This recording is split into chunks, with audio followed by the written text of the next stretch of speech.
Assalamualaikum warahmatullahi wabarakatuh. Selamat malam, kembali lagi dengan saya Tama dalam Ada Apa Gerangan. Bagaimana kabar kalian? Semoga selalu diberikan kesehatan dan juga rezeki yang cukup. Menemani malam minggu kalian, saya akan membacakan kiriman cerita dari Mas Adit ketika melakukan pendakian bersama Mas Tian dan kawan-kawan yang lain di sebuah bukit sekitar Gunung Ciremai. Namun, acara senang-senang tersebut harus terganggu karena ulah dari satu rombongan dari sebuah channel YouTube yang mencoba mencari konten horor di sana. Bagaimana cerita lengkapnya? Teman-teman, ada apa gerangan? Ceritanya mulai dari sini.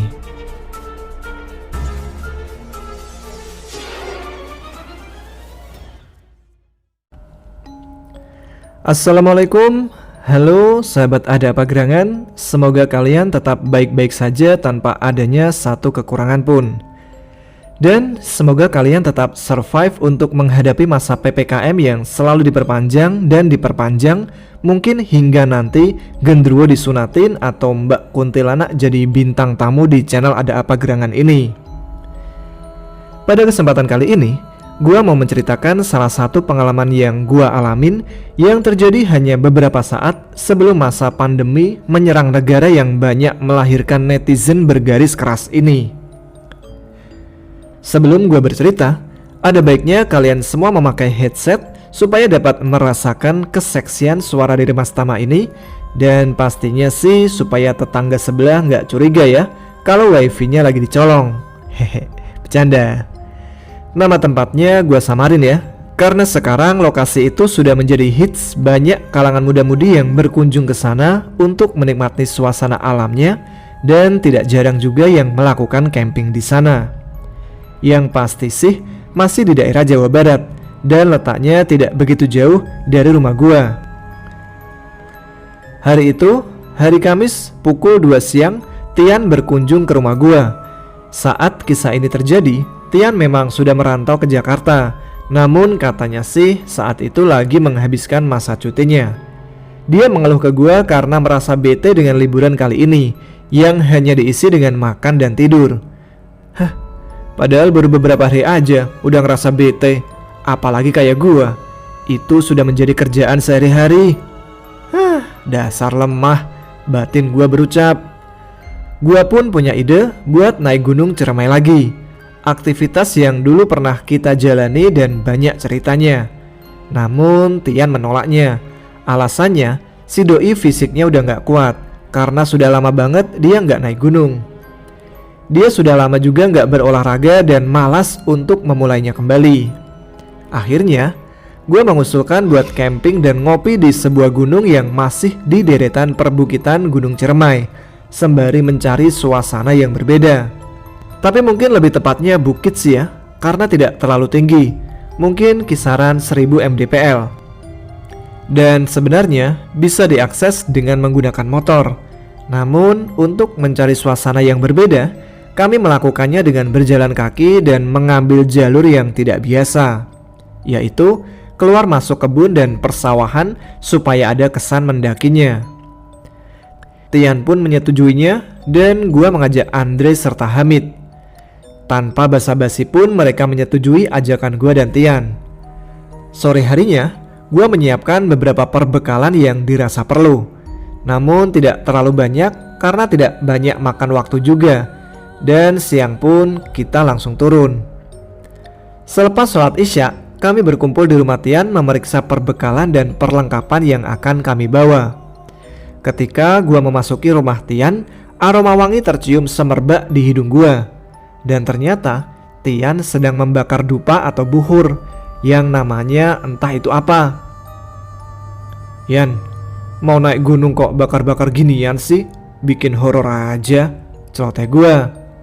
Horor apaan sih? Orang wangi gini? Jawab Tian. Ya lu bakar-bakar kayak gini, kayak manggil setan aja. Kembali gua mengoceh. Lah, iya ya, gua bakar ginian, kok lu yang datang? Berarti lu setannya dong, jawab Tian. Lagian buhur itu sunnah Nabi, kan Nabi suka wangi-wangian. Lagian juga di Arab sana, di sekitar Ka'bah yang namanya Bukhur itu nggak pernah berhenti ngebul. Aneh aja kan kalau di kita yang notabene negara penghasil bahan-bahan bukhur terbaik dibid'ahkan, tapi pusat Islamnya sendiri malah dipakai. Kembali dia menjawab, "Nah terus kalau dukun-dukun itu gimana?" Tanya gua. "Ya tergantung niatnya lah. Emang siapa yang tahu niat seseorang? Jadi jangan asal ngambil kesimpulan. Tar kalau salah malah jadi fitnah loh." Kembali Tian menjelaskan. Tak berselang lama dari obrolan kami, datanglah Andre dan Hamid. Dan sekitar pukul 9 malam kami pun pamit ke bokap Tian buat melakukan perjalanan. Jalanan kampung yang masih terang karena lampu-lampu dari rumah warga menghiasi langkah awal kami, sehingga kami menjadi pusat perhatian bagi para warga yang masih nongkrong di depan rumah-rumah mereka. Saling bertegur sapa satu sama lain masih menjadi tradisi di kampung kami, dan itu menjadi salah satu ciri khas negara kita tercinta karena keramahan penduduknya, meskipun terkadang keras di dunia medsos. Selepas keluar dari area perkampungan, kami memasuki kawasan pemakaman umum. Pemakaman ini lumayan cukup terkenal angker menurut warga sekitar. Ada perasaan was-was menghantui gua. Namun alhamdulillah kami melewatinya tanpa ada satu kendala apapun. Keluar dari pemakaman, kini kami memasuki area perkebunan yang sangat jarang dilalui oleh manusia di saat malam hari. Suara-suara burung dan daun-daun serta pergesekan batang dari pohon bambu terdengar jelas di telinga gua, menemani perjalanan malam ini sehingga membuat perjalanan terasa horor. Namun, lagi-lagi itu hanya perasaan gua. Kami pun bisa melewatinya tanpa ada gangguan apapun. Selepas dari perkebunan yang banyak ditumbuhi pohon bambu, kali ini kami berhadapan dengan anak sungai yang pada saat itu tidak terlalu dalam. Mungkin hanya sebatas dengkul orang dewasa. Dan kami harus menyeberangi anak sungai itu. Sebenarnya memang ada jembatan sih, namun karena kami memilih jalur yang tidak biasa, akhirnya kami harus menyeberangi sungai tersebut dengan tanpa melewati jembatan. Selepas kami menyeberangi anak sungai itu, akhirnya kami kembali memasuki kawasan perkampungan warga. Tegur sapa dan saling bertanya satu sama lain masih menjadi tradisi bagi warga-warga kampung. Beberapa perkampungan kami lewati, dan ada di salah satu perkampungan yang warganya menggelar hajatan dengan hiburan wayang kulit. Hari gini masih ada aja yang ngadain wayang kulit. Kuno ah, ucap gua. Harusnya hiburan dangdutan ya Dit. Andre pun menyaut ucapan gua. Yoi, biar sekalian cuci mata, jawab gua. Lu sedek aja Dit jadi orang. Giliran ada yang ngadain pagelaran budaya kita dikatain kuno.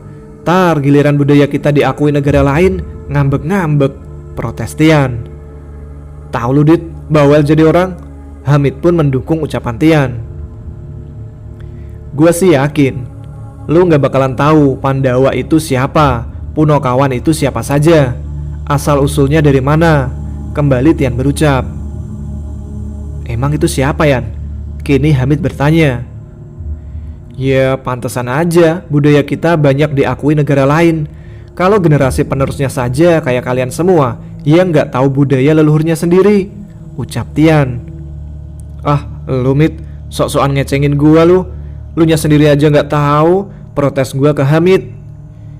Ya daripada lu Dit, taunya cuman Maria Ozawa aja, balas Hamid ke gua. Gua kira lu taunya tentang ngaji doang Yan. Andre pun ikut berucap. Jadi Islam gak perlu jadi orang lain kan? Kita orang Jawa ya kudu bisa Jawa nih. Orang Sunda ya kudu bisa jadi Islam yang dibalut dengan budaya Sunda. Tapi tetap harus sesuai syariat dan jangan malah menghilangkan budaya. Kembali Tian menjawab. Islam berbalut budaya? Maksudnya gimana Yan? Tanya Andre. Ya kayak wayang ini. Kan banyak lakon-lakon babat tanah Jawa kan? Itu kan selain melestarikan budaya juga menambah ilmu pengetahuan. Terus pakai belangkon dan batik juga kan gak bertentangan sama syariat Islam. Selain melestarikan juga kan dapat sunahnya, jawab Tian. Sunnah? Emang Nabi pernah ya pakai belangkon sama batik, Yan? Kini Hamid ikut bertanya. Ya emang gak pernah pakai sih, tapi Rasul pakai jubah itu kan sunnah. Padahal jubah itu sudah ada sebelum adanya Rasul, tapi Rasul tetap melestarikan karena gak bertentangan dengan syariat. Emang belangkon sama batik bertentangannya di mana coba? Kalau bisa buat nutup aurat? Tian malah berbalik tanya. Seiring dengan banyaknya obrolan kami, semakin jauh juga perjalanan kami dan akhirnya mulailah kami dengan jalur yang sedikit menanjak, dengan jalan tanah dan berbatuan, dan sudah tidak ada perumahan warga lagi. Hampir 2 jam kami berjalan, keluar masuk perkampungan tetangga. Andre mengajak kami untuk beristirahat sejenak dengan menghisap sebatang rokok sebagai doping, dan ditemani terangnya cahaya rembulan, kami beristirahat dengan ala kadarnya. Sekitar 20 menit kami beristirahat, kami melanjutkan perjalanan kami kembali. Setapak demi setapak kami langkahkan kaki menyusuri jalan yang berupa tanah dan bebatuan ini. Nyanyian, candaan, dan obrolan selalu menemani kami berjalan untuk menghilangkan rasa suntuk. Ketika di pertengahan jalan, kami bertemu dengan satu rombongan yang sekitar 4 orang jumlahnya, yang sepertinya akan mendaki juga. Namun, mereka membawa peralatan syuting seperti kamera, lighting, dan sebagainya. Gua berpikir mungkin mereka ingin mendokumentasikan perjalanan. Dan setelah didekati, ternyata salah satu dari mereka merupakan teman dari Andre yang bernama Dani. Akhirnya kami pun berbincang-bincang sejenak dengan mereka. Mau naik, Dan? Tanya Andre. Iya nih, jawab Dani. Dari mana, Ang? Tanya Tian yang ikut berbasa-basi kepada mereka. Dari desa bawah, jawab salah satu mereka lagi. Ayo, bareng aja biar rame, aja gua yang tak mau kalah. Duluan aja, Ang, kita masih kesana kemari, nyari buat konten dulu. Kembali salah satu dari mereka menjawab. Akhirnya gua tahu mereka merupakan salah satu YouTuber. Namun kontennya apa pada waktu itu gua masih belum tahu.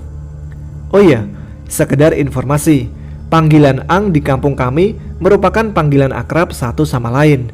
Mungkin kalau di kota-kota bro kali ya, atau mungkin Rek atau Cok bagi warga Jawa Timur. Oke, lanjut lagi. Setelah perbincangan singkat itu, akhirnya kami melanjutkan perjalanan kembali tanpa mengganggu aktivitas dan kegiatan mereka. Dan satu nama yang gua ingat dari mereka, yaitu Gus Fikri, yang merupakan keturunan dari Raja Siliwangi ketika mereka mengenalkan diri. Kata doi sih begitu. Kami berjalan ditemani dengan sebatang rokok yang terselip di masing-masing jari kami.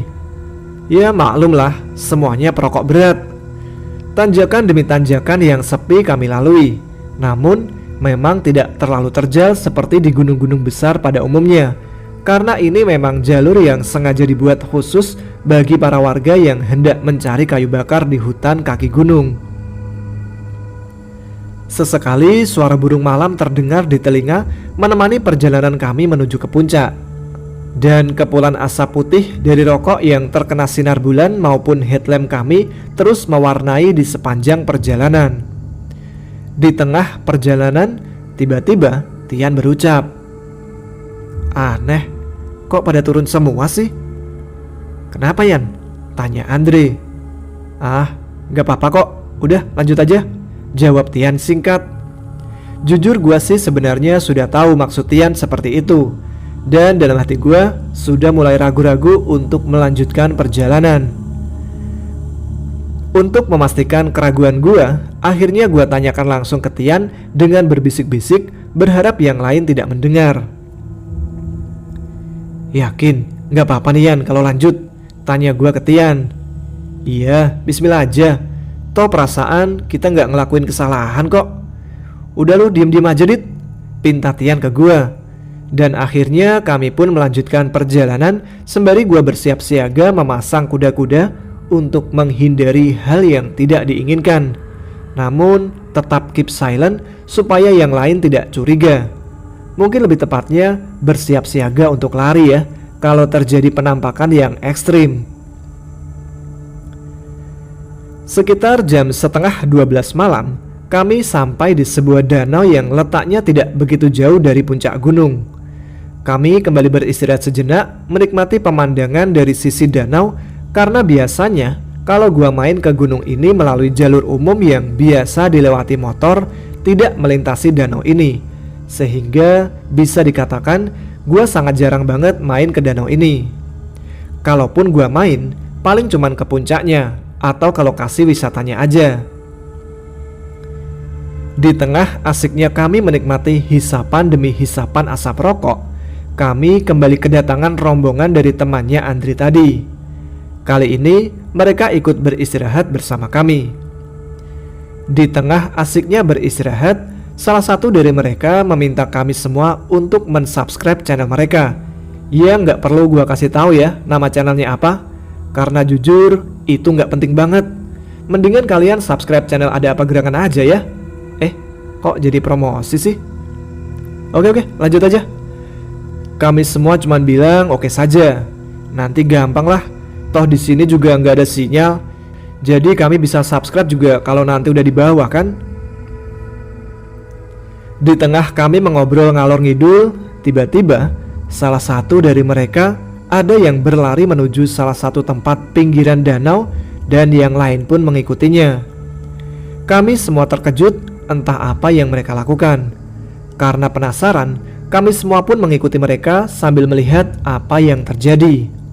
Setelah sampai di sana, ada salah satu dari mereka yang sedang berbicara di kamera, seolah-olah sedang melaporkan bahwa di sini telah terjadi suatu fenomena. Yang fenomenanya apa, gua sendiri nggak tahu. Tak lama dari salah satu mereka memberikan narasi di depan kamera, tiba-tiba dia melakukan suatu pantangan yang memang dilarang bagi warga sekitar sini. Pantangannya apa nggak perlu gua kasih tahu ya, karena ini privasi suatu wilayah. Yang jelas sih ucapan-ucapan kotor yang tidak beretika. Sontak, Tian pun langsung menegur mereka yang melakukan hal itu.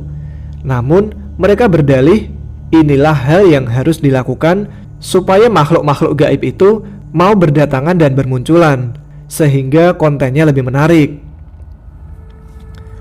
Oh, konten eksploitasi makhluk gaib. Batin gua berucap, Ang, lo boleh aja bikin konten, tapi jangan melanggar apa yang menjadi pantangan di sini bertahun-tahun. Tian pun mengingatkan. Tenang aja Ang, kita udah biasa kayak gini, jawab salah satu dari mereka.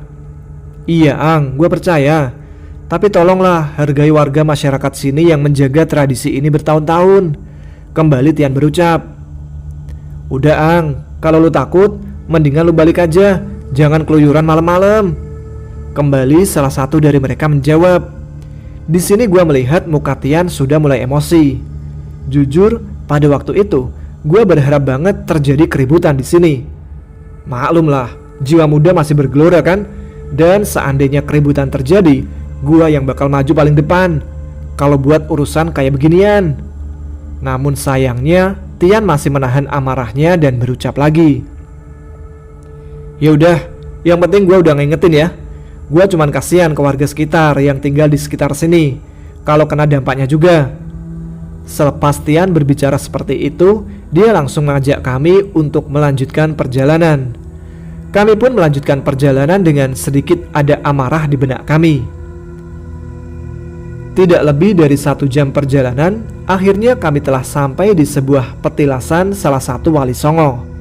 Tian pun meminta berhenti sejenak untuk melakukan ziarah sebentar, dan sementara kami bertiga beristirahat kembali. Sekitar setengah jam Tian kembali menghampiri kami dan melanjutkan perjalanan. Sekitar 10-15 menit sampailah kami di puncak gunung yang tidak terlalu tinggi. Kompor dan air gua keluarin, persiapan buat memasak kopi. Sementara yang lain membangun tenda.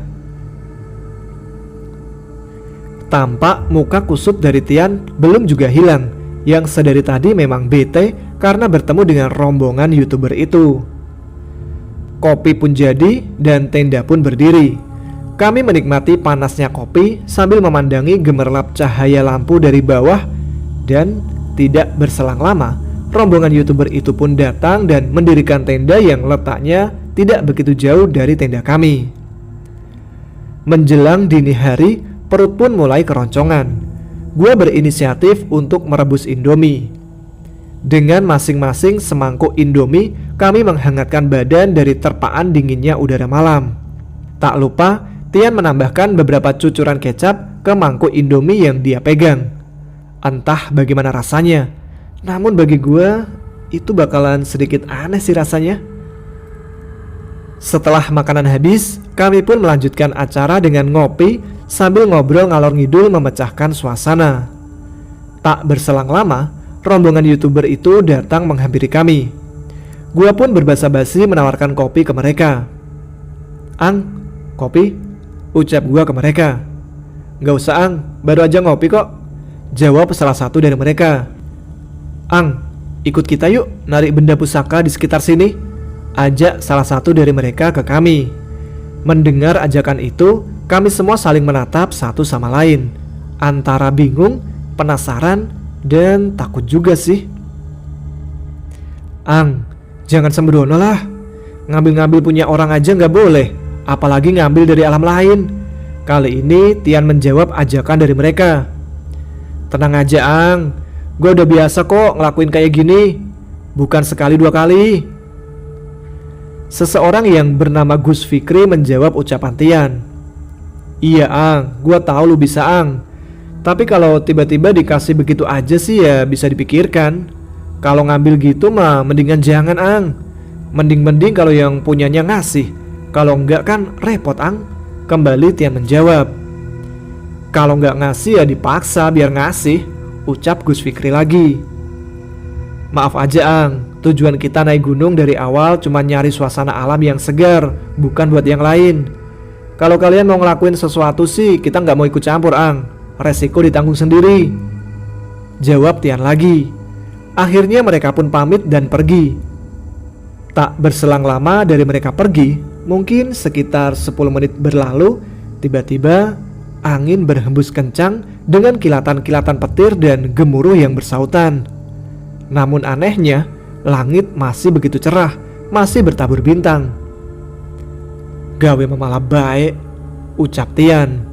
Kalau gue translatekan mungkin kurang lebih artinya bikin kerjaan aja, atau bikin gara-gara aja.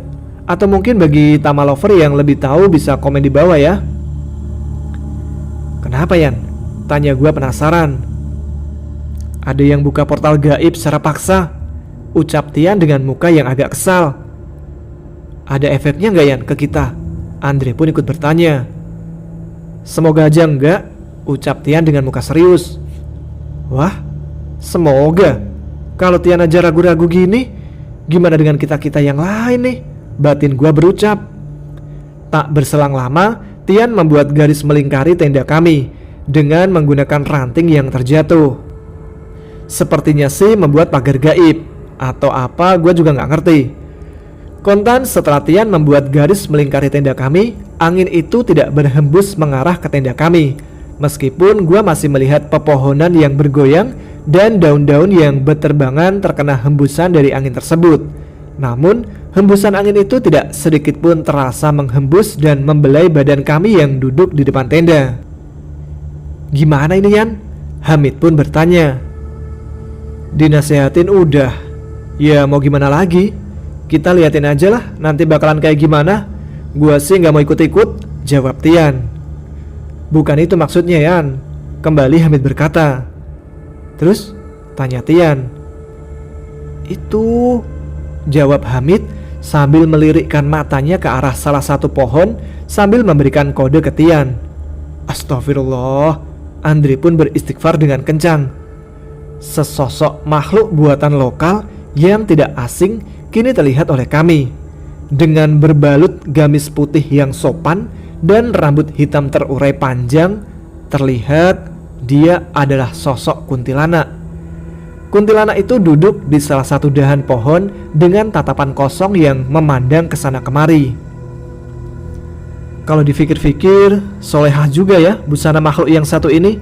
Patut dicontoh nih buat cewek-cewek sahabat ada pagerangan. Jangan deh, biar mereka aja yang tertutup. Kalian sedikit agak terbuka nggak apa-apa ya, buat cuci mata para lelaki. Hahaha. Ini pernyataan pribadi dari Mas Adit ya, bukan dari Mas Tama.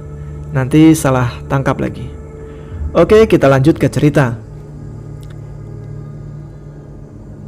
Biarin aja dia mah, kemana-mana ngikutin mulu. Wong cowoknya juga ada di sini, ucap Tian. Hah? Siapa Yan? Tanya Andre ke Tian penasaran. Tuh si Adit, kemana-mana ngikut dia mulu saking cintanya, jawab Tian sekenanya. Kami pun tertawa lepas, mencoba mengusir rasa horor. Gua kirain gendruwo kek atau apa kek, ternyata dia. Kembali Andre berucap. Jangan disebut-sebut Pak Gondo, yang ada nanti dia datang beneran. Ntar si Adit cemburu lagi. Itu saingan terberatnya si Adit. Kembali Tian berceloteh. Kampret lu Yan. Gua pun menjawab celotehan Tian. Apa gara-gara mereka mau narik-narik pusaka itu ya Yan, sehingga makhluk-makhluk di sana pada bermunculan? Tanya Hamid ke Tian. Bisa jadi, kan mereka bilangnya mau narik, dan kalau nggak ngasih mau dipaksa. Pasti marah lah yang punya. Lu aja kalau tiba-tiba ada yang datang terus minta duit, pasti marah kan? Jawab Tian. Berarti gak jauh beda dong sama tukang palak. Kembali Hamid penasaran. Kalau udah main kekerasan ya gak ada bedanya sama rampok, cuman ngerampoknya dari alam lain. Kembali Tian menjawab. Kami semua terdiam mendengar jawaban dari Tian. Masuk yuk, udah mulai rame nih, ajak Tian ke kami untuk memasuki tenda. Sejenak kami membereskan peralatan dan sampah bekas kami ngopi. Lalu kami semua masuk ke dalam tenda tanpa berpikir panjang. Gua tidur duluan ya. Ntar kalau mau kencing jangan jauh-jauh dari tenda. Kalau ada apa-apa teriak aja, ucap Tian ke kami memberi peringatan. Emang kenapa Yan? Tanya Hamid. Portal gaibnya kebuka, banyak makhluk lain yang masuk ke alam kita. Sekarang udah rame banget kayak pasar. Tapi semoga aja gak lama sih. Tian menjawab pertanyaan Hamid, lalu dia memejamkan mata. Rame apanya sih? Orang sepi senyap gini. Batin gua berucap. Mungkin hanya orang-orang yang peka aja kali ya, yang bisa ngerasain. Untung gua gak peka, jadi gak bisa ngerasain keramaian itu. Seandainya bisa, mana mungkin gua bisa tidur dengan suasana ramai. Kembali batin gua berkata. Belum lama kami rebahan, tampaknya Tian sudah mulai terlelap duluan. Dan tidak berselang lama, suara-suara aneh mulai terdengar. Dari suara-suara orang tertawa, orang yang lalu lalang, bahkan ada yang berteriak-teriak yang tidak begitu jelas. Jujur, gue penasaran dengan apa yang terjadi di luar. Namun, besarnya rasa penasaran gue tidak mengalahkan rasa takut yang ada di dalam hati gue. Sehingga, gue mengurungkan niat gue untuk mencoba keluar. Kampret, bisa-bisanya dia tidur dengan mudahnya, batin gue berucap. Dan ketika gue melirik kesana kemari, tampaknya teman-teman gue juga sudah mulai terlelap. Gue pun coba memastikan dengan memanggil salah satu nama dari teman gue dengan nada lirih. Mit, ucap gue. Kenapa Dit? Tanya Hamid yang ternyata belum tidur. Belum tidur lu Mit? Tanya gue. Gimana mau tidur? Suasananya aja horor gini, jawab Hamid. Iya nih, mana Tian udah tidur lagi. Kini Andre ikut menyahut yang rupanya dia juga masih belum tidur. Suara-suara di luar kian ramai, layaknya kami berada di tengah-tengah pasar. Bahkan kini terdengar seperti suara-suara rengekan kuda dan binatang-binatang lain. Padahal kalau dipikir secara logika, gak ada yang miara kuda di sekitar sini. Kami bertiga pun bangun terduduk saling memandangi satu sama lain. Entah apa yang harus dilakukan. Mau tidur gak bisa, mau keluar buat ngopi juga terasa enggan karena suasananya yang mulai mencekam. Mit, coba nyalain murotal deh dari HP lu, pinta gua ke Hamid. Ya Dit, gua gak ada yang bitri murotal. Mau ke YouTube juga nggak ada sinyal, jawab Hamid. Ya lu sih kebanyakan taling koplo. Kalau lagi kayak gini susah kan, jawab gua sekenanya. Di tengah kami berdiskusi untuk melakukan apa, kami dikejutkan dengan jelasnya suara yang memanggil-manggil nama Andre sembari meminta tolong. Dre, tolong Dre. Kami kembali berpandangan satu sama lain memastikan suara itu berasal dari benar-benar manusia atau bukan. Setelah kami perhatikan baik-baik, ternyata suara itu seperti suara Dani, teman dari Andre yang merupakan salah satu dari YouTuber itu. Akhirnya kami memutuskan untuk keluar dan benar saja, di luar sudah ada Dani dengan muka yang panik dan tergesa-gesa sembari meminta pertolongan dari kami. Dre, tolong panggilin warga sekitar Dre, kami ada masalah, pinta Dani dengan nada yang tergesa-gesa. Lo tenang dulu Dan, ada apa sih? Ceritain pelan-pelan, kenapa? Tanya Andre. Udah, gak ada waktu lagi Dre, buruan panggilin warga, teman gue sekarat, jawab Dani. Ya udah, kita kesana dulu, pastiin dulu kenapa, jawab Andre. Mit, bangunin Tian, ucap gue ke Hamid. Ah, gak berani ah, kan tadi dia bilang kalau kenapa-napa sama mereka, dia gak mau ikut campur. Mana pules banget lagi tidurnya, jawab Hamid ke gue. Ya udah, kita kesana aja dulu, pastiin mereka kenapa, ucap Andre. Akhirnya kami mengikuti Dani menemui teman-temannya yang katanya sedang sekarat. Kami pun berjalan ditemani dengan angin yang berhembus dengan kencang dan kilatan-kilatan serta gemuruh yang bersautan. Namun anehnya, langit masih begitu cerah dan menampakkan bintang dan bulan. Pesan dari Tian yang supaya jangan terlalu jauh meninggalkan tenda, kami lupakan begitu saja. Mungkin karena ikut merasa panik dengan kedatangan Dani ini. Lokasi mereka dari kami mendirikan tenda tidak begitu jauh, mungkin hanya sekitar beberapa ratus meter saja. Sesampainya kami di lokasi, gue melihat ada salah satu dari mereka yang sedang terkapar dan ada juga salah satu dari mereka yang sedang kesurupan. Sementara satunya lagi sedang mencoba buat memegangi yang kesurupan tadi yang berontak kesana kemari. Wah, ini sih urusannya Tian, celetuk gue. Lu gak inget tadi Tian ngomong apa? Hamid menjawab celetukan gue. Udah Andre, lu panggil warga sekitar aja biar mereka cepat nolong kami, ucap Dani sambil memohon-mohon. Ya udah, lu tunggu di sini ya. Dit, ikut gue. Mid, lu bantuin teman gue di sini ya, perintah Andre. Akhirnya gue dan Andre pun berjalan dengan tergesa-gesa untuk meminta bantuan. Namun di tengah perjalanan, gue berkata ke Andre, Dre, kalau kita manggil warga nih ya, kita bisa kena imbasnya nih. Mendingan kita coba minta tolong ke Tian aja dulu gimana? Usul gue ke Andre. Lu tahu kan Dit, tadi Tian bilang apa? Dia kalau udah bilang A ya A, mana mau dia buat berubah ke B? Apalagi masalah ginian, jawab Andre. Udah, coba aja dulu, biar itu urusan gue. Ntar gue yang ngomong ke dia, kali aja dia mau bantu, jawab gue meyakinkan. Yaudah, gimana lo aja Dit? Ntar kalau Tian gak mau, langsung turun aja minta bantuan warga, jawab Andre lagi. Akhirnya kami sampai di tenda dan terlihat Tian yang masih tidur dengan pulasnya. Yan, bangun Yan, ucap gue sambil menggoyang-goyangkan badannya untuk membangunkannya. Udah, lu panggil warga sekitar aja, gua ngantuk, ucap Tian. Gua cuman minta lu bangun, gak suruh lu ngapa-ngapain, jawab gua. Akhirnya Tian pun bangun terduduk dengan posisi yang masih berkerudung sarung. Dan sebelum dia mengatakan sesuatu, gua coba buat mendahuluinya. Lu gak ngeliat si Andre? Mereka teman-teman Andre lo, ucap gua. Apaan sih, ngantuk gua, jawab Tian yang sambil mau merebahkan kembali badannya. Namun gue cegah. Dengerin dulu, kembali gue berucap. Mau ngapain lagi sih? Tanya Tian yang mulai sedikit agak kesal. Yan, seandainya kita-kita ini yang teman-teman lu nih ya, ada masalah kayak gini dan gak ada lu, terus kita coba minta tolong ke orang lain, tapi orang itu gak mau nolongin, gimana perasaan lu? Ucap gue sedikit agak merayu. Tian terdiam sejenak mendengar kata-kata dari gue. Mungkin hati dia terenyuh mendengar kata-kata gue yang mengandung bawang ini.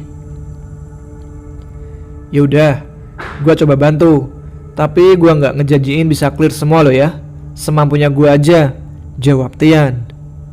Udah, sebisa lu aja Yan. Yang penting lu udah usaha dan jangan sampai membahayakan ke kita-kita juga, jawab gue. Ini bukan gimana-gimana lo ya. Ini gue mau bantu karena gue lihat lu aja ya Andre. Dan gue cuman sekedar bantu doang, kembali Tian berkata. Ah, bawel lu Yan. Udah buruan bangun. Kasihan teman-teman Andre di sana, jawab gue sambil mengajak Tian bangun. Akhirnya kami bertiga berjalan ke lokasi mereka kembali. Namun, baru saja kami keluar dari tenda, tiba-tiba kami disambar oleh sosok hitam yang entah itu apa.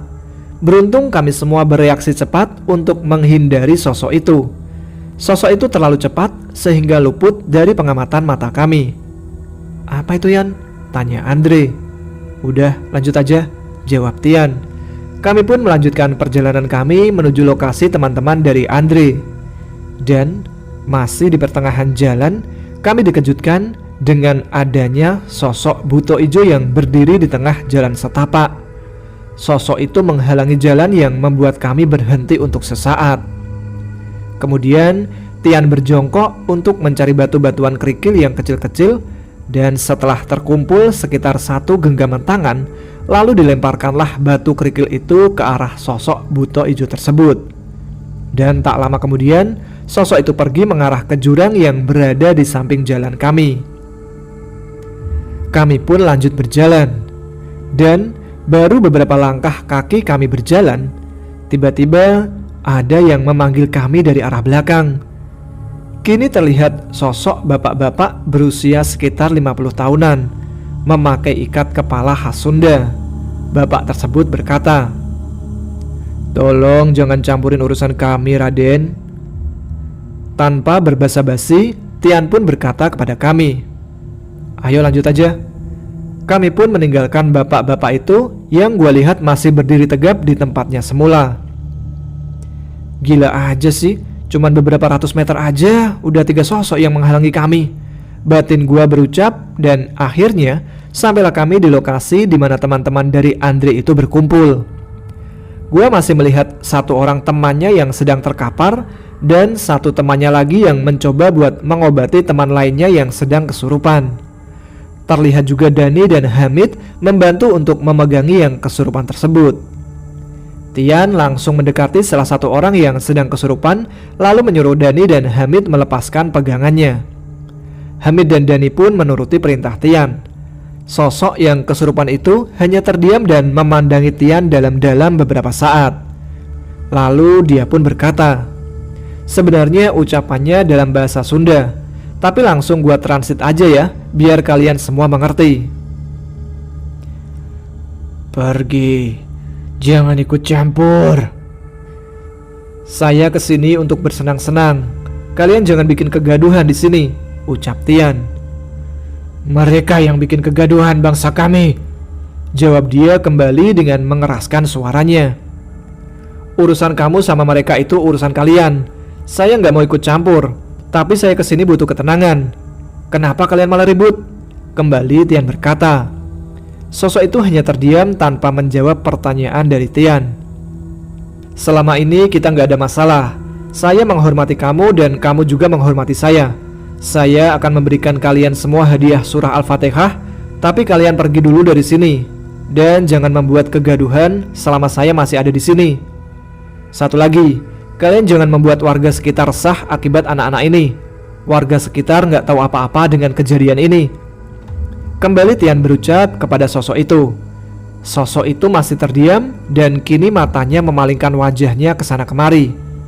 Lalu Tian beranjak ke belakang badan dari teman Andre ini dan sambil mengusap-usap punggungnya, Tian berkata, "Sok, tak bantu keluar. Kalau enggak, nanti kamu yang bakal kesakitan." Tak berselang lama, sosok itu pun keluar dan salah satu teman dari Andre ini terkulai lemas. Dengan keluarnya sosok itu dari tubuh salah satu YouTuber itu, tiba-tiba angin kencang dan kilatan petir berhenti secara mendadak.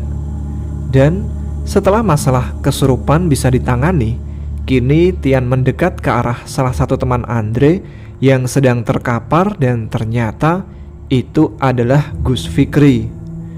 Lalu diangkatlah kepalanya Gus Fikri tersebut dan dipangkukan ke pangkuan Tian. Beberapa kali Tian menyapukan tangannya ke muka Gus Fikri tersebut, namun sepertinya dia masih tetap tidak sadarkan diri. Lalu Tian meminta air mineral dan karena kami ke lokasi itu terburu-buru, jadi tidak terfikirkan untuk membawa air mineral. Maka gua dan Andre pun kembali ke tenda untuk mengambil beberapa botol air mineral. Memang agak deg-degser sih selama bolak-balik menuju tenda karena nggak bareng Tian. Entah apa yang bakal terjadi seandainya kami bertemu dengan sosok yang aneh-aneh itu. Namun alhamdulillahnya di perjalanan kami tidak menemukan keanehan apapun. Sesampainya di lokasi, gue memberikan air tersebut ke Tian dan Tian membasahi telapak tangannya dengan air tersebut. Beberapa kali Tian kembali mencoba mengusap muka dari Gus Fikri, namun sepertinya tidak ada hasil. "Bawa aja ke tenda kamu, Ang," ucap Tian ke Dani. Akhirnya Gus Fikri diangkat menuju tenda Dani oleh Andre dan Dani sendiri. "Dit, temenin gue," ucap Tian ke gue. "Kemana, Yan?" tanya gue ke dia. "Udah, ikut aja," jawab Tian. Gua pun mengikuti Tian berjalan menyusuri jalur dan ternyata tak jauh dari situ ada sebuah sumur kering yang di dekatnya terdapat sebuah makam. "Ziarah dulu sebentar, Dit," ucap Tian. Gua sih oke aja selama dia masih lurus-lurus aja. Akhirnya kami berziarah dan dengan membaca hadoroh yang dipimpin oleh Tian. Selepas kami hadoroh, Tian menyuruh gua mencari sebuah botol bekas dan alhamdulillah tidak begitu lama gua pun mendapatkan botol itu. Kami lalu menuju sumur kering yang tadi kami lewati. Dan betapa terkejutnya gua ketika melihat sumur itu penuh dengan air. Bahkan bisa digapai dengan tangan tanpa memakai alat bantu apapun. Secara logika, tidak akan mungkin kan kita menggali sumur di atas gunung. Bahkan sampai berpuluh-puluh meter pun mustahil bisa keluar air. Namun sumur ini yang barusan gua lewati yang tadinya kering kerontang, tiba-tiba penuh dengan air. Tian mengambil botol tersebut dan mengisinya dengan penuh dan mengajak gua buat kembali ke tenda Dani. Di pertengahan jalan, Tian meminta untuk beristirahat dulu sebentar. "Istirahat dulu, Dit, capek gua," ucap Tian. Gua menyalakan sebatang rokok yang memang tidak pernah lupa buat gua bawa. Tak lama kemudian, Tian pun meminta gua untuk membaginya. Di sela-sela beristirahat, gua mencoba buat menanyakan beberapa hal ke Tian. "Yan, itu kok Gus Fikri bisa sampai parah gitu ya?" tanya gua ke Tian. "Entahlah, Dit," jawab Tian singkat. "Gus itu kan putra kiai kan? Masa bisa kalah sama demit sih?" Kembali gue bertanya. "Mana ada ulama yang ngaku dirinya ulama atau kiai yang mengaku dirinya kiai, Dit. Pikir secara logika." Kembali Tian menjawab. "Berarti dia Gus palsu dong." Gua pun makin penasaran. "Ya, wallahu alam. Mungkin aja badannya beneran Gus, tapi hatinya masih belum," ucap Tian lagi. "Padahal kan keren tuh kalau beneran. Kan katanya dia masih keturunan Siliwangi. Ditambah bapaknya kiai juga. Makin keren tuh, bisa bangga," ucap gua. Jangan cuman bangganya doang yang gedein, Dit. Tapi bebannya juga gede," jawab Tian. "Beban gimana?" tanya gua. "Setiap orang tua kan pasti anaknya pengen lebih baik dari dianya sendiri. Misalnya nih, bapak lu tentara berpangkat kapten. Pasti bapak lu berharap lu bisa jadi jenderal atau minimal mayor yang setingkat di atas bapak lu kan? Kalau lu nggak mau berusaha buat memenuhi keinginan bokap lu, ya sama aja mengecewakan bokap lu dan sama aja menyakiti bokap lu. Apa itu nggak dosa coba? Jawab Tian. Untung bokap gua cuman buruh biasa, Yan. Jawab gua. Dan lu cuman pengangguran yang ngabisin duit bokap lu kan? Kembali Tian menjawab ucapan gua. Kalau keturunan Siliwangi bukannya mewarisi keilmuan Siliwangi juga ya, Yan? Tanya gua yang masih penasaran. Ya nggak juga, tergantung gimana orangnya. Dan kalaupun misalnya iya, gimana perilaku dianya juga? Jawab Tian. Maksudnya? Tanya gue lagi. Ibaratnya kan tadi bokap lu kapten, mewarisi ke lu sebuah pistol, dan pistol itu sama lu dipakai buat malak, meras, bahkan merampok. Gimana? Kali ini Tian menjawab dengan pertanyaan. Ya dicabut lah hak waris gue, jawab gue. Nah, bisa juga dicabut sama pemilik aslinya. Tapi yang pasti sih bakal bikin bokap lu benar-benar kecewa dan marah sama lu. Dan itu karmanya gede, Dit, jawab Tian. Tapi kayaknya gue bakal tetap bangga banget deh seandainya leluhur gue itu Prabu Angling Darmo atau Brahma Kumbara gitu. Jadi gue bisa mewarisi ilmu gelang-gelang yang seperti di film-film itu. Tak terasa rokok sebatang yang kami hisap sudah mulai habis, dan kami memutuskan untuk melanjutkan perjalanan menuju tenda Dani. Sesampainya di tenda Dani, Tian mengusapkan air yang kami ambil tadi ke muka Gus Fikri. Dan tidak berselang lama, Gus Fikri pun sadar. Namun sepertinya belum benar-benar pulih sehingga masih belum bisa diajak buat berkomunikasi. Samar-samar, cahaya matahari pun mulai terlihat di ujung langit, menandakan sudah memasuki waktu pagi. Teringat kami belum menunaikan sholat subuh, kami pun berpamitan untuk kembali ke tenda kami. Namun, sebelum meninggalkan tenda, Tian berpesan ke Dani untuk segera pulang dan jangan menceritakan apa yang terjadi semalam ke siapapun, termasuk Gus Fikrinya sendiri. Dan anggap semua tidak terjadi apa-apa. Tapi tenang aja, itu pesan buat Dani, bukan buat gua. Jadi gua bisa menceritakan kejadian ini ke kalian kan? Setelah sholat subuh dan menikmati sunrise, kami semua tertidur dan bangun sekitar pukul 10. Gue melihat tenda dari Dani sudah tidak ada. Mungkin mereka semua udah turun kali, pikir gue. Kami pun bersiap-siap berkemas untuk turun dan kembali menuju rumah masing-masing. Dan alhamdulillah kami pulang ke rumah dengan lancar tanpa sedikit hambatan pun. Dan untuk nasib kawan-kawan dari Dani, sampai saat ini gue masih belum mendengar kabar beritanya lagi. Tapi semoga sih semuanya baik-baik aja. Sekian cerita dari gue. Kalau kurang panjang gue mohon maaf ya, karena gue paham akan ada beban bagi pengguna smartphone yang batas FUP-nya hanya mencapai 500 MB. Di lain kesempatan bakal gue lanjutin lagi cerita pengalaman-pengalaman gue bareng Tian yang mungkin bakal gue share lagi ketika sudah mendapatkan izin darinya.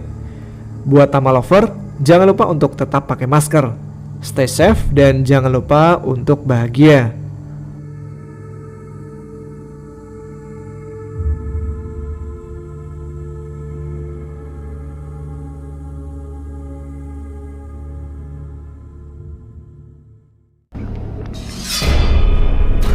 Terima kasih untuk Mas Adit yang telah meluangkan waktu menganggurnya untuk menulis cerita tentang Mas Tian ini. Walaupun kemarin saya sempat dapat protes sih. Kenapa yang nulis Adit kok yang banyak penggemarnya malah Tian sih? Jadi tolong ya teman-teman yang masih punya hati nurani, jadilah penggemar Mas Adit juga kalau masih mau mendengar cerita Mas Tian lagi. Tapi jangan terpaksa ya. Mas Adit ditunggu cerita selanjutnya. Terima kasih juga untuk semua teman-teman Ada Apa Gerangan yang selalu menunggu-nunggu cerita-cerita terbaru di sini. Namun, sampai di sini dulu saya Tama menemani malam minggu kalian.